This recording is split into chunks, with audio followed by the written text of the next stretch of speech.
Welcome to Kenton Teaches. Enjoy the video. You start by confirming facts. Sign into the exact Google account tied to the channel, then open YouTube Studio and view the About tab to read the displayed join date.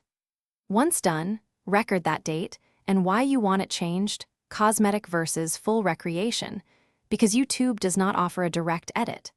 Make sure to download channel data and backup uploads and playlists before you proceed to any irreversible actions. Now you choose a path.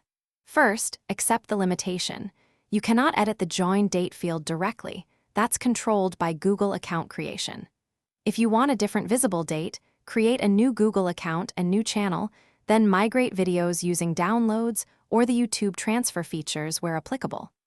Alternatively, adjust your About section and channel art to state a preferred founding date for viewers. Make sure to preserve subscribers and links by announcing the move and setting redirects if possible. Finish the job by migrating content.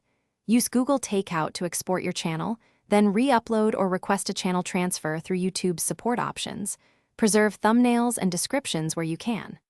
Once complete, update your About copy, banners, and pinned comments so viewers see your chosen timeline.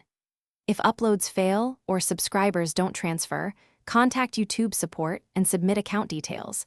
As a troubleshooting tip, keep a local copy of all media and a clear timeline to speed support responses. Thanks for watching. Please subscribe if this video was helpful.